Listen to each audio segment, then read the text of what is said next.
حضرات اس سفر کو مزید آگے بڑھاؤں اور پھر جمشید پور ہی کے صدر مشاعرہ بھی ہیں، بڑی شخصیت ہے جناب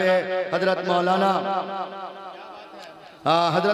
زاہد ندوی صاحب دامت برکاتہم۔ میں صدر مشاعرہ سے نہایت ادباً گزارش کرتا ہوں کہ آپ تشریف لائیں اور اپنے اشعار اور اپنے ناصحانہ کلام سے ہم سامعین کو بیدار فرمائیں۔ السلام علیکم ورحمۃ اللہ وبرکاتہ۔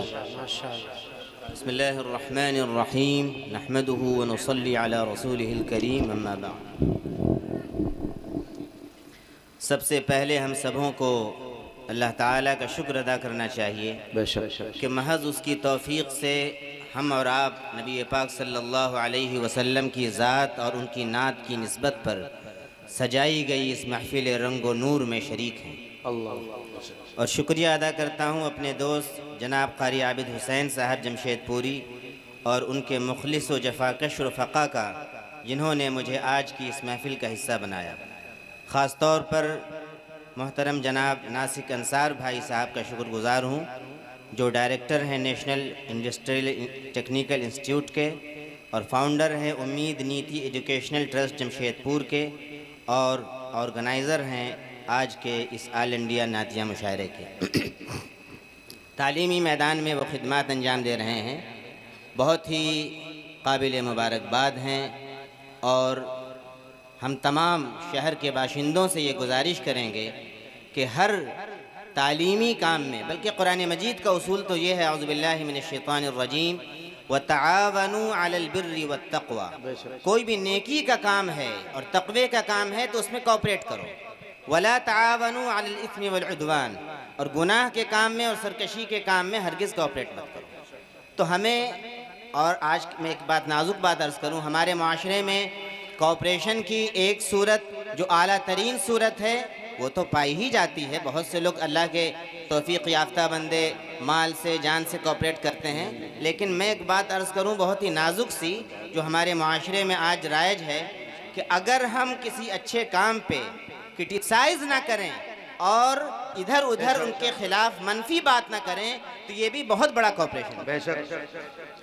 جو بھی اچھا کام ہو، ہم اگر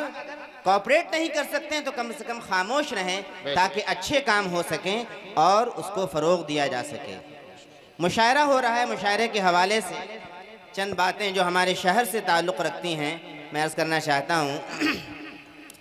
جمشید پور اپنے قیام کے وقت سے ہی باکمال شعراء کا گہوارہ رہا ہے، بہت سے صاحب دیوان شاعر ماضی میں پیدا ہوئے اور آج بھی ہیں، الگ الگ اساتذہ شعراء کا اپنے شاگردوں کا حلقہ رہا ہے، جیسے حضرت مولانا ابو الفرح کمالی صاحب، حبیب آروی، بی زیڈ مائل، سعید اختر، استاذ محترم جناب اسلم بدر صاحب کی کتاب ساغر جم جامع سفال میں اس کا مفصل تذکرہ دیکھا جا سکتا ہے۔ مشاعرے کی روایت بھی یہاں بہت قدیم رہی ہے، ہم نے اپنے بچپن میں انجمن بہار اسلام ساکچی محمد اللائن کے نعتیہ مشاعرے میں ہندوستان کے چوٹی کے شعراء کو سنا ہے۔ ہمیں بے حد خوشی ہے کہ ہمارے شہر کے چند ایسے باعزم و باحوصلہ نوجوان ادھر ابھر کر سامنے آئے ہیں جن کو حقیقت میں شعر و ادب سے دلچسپی ہے اور جو اپنے اندر کچھ کر گزرنے کا جذبہ رکھتے ہیں۔ یاد رکھنا چاہیے کہ اچھی نیت اور نیک مقاصد کے ساتھ علمی اور ادبی سرگرمیوں میں حصہ لینا بھی دین کی خدمت کا حصہ ہے۔ خود حضرت نبی پاک صلی اللہ علیہ وسلم نے مسجد نبوی میں حضرت حسان ابن ثابت رضی اللہ عنہ کو منبر پر بٹھایا اور ان سے نعتیہ اشعار سنے اور تحسین کے کلمات بھی ارشاد فرمائے۔ ہاں یہ بات ضرور ہے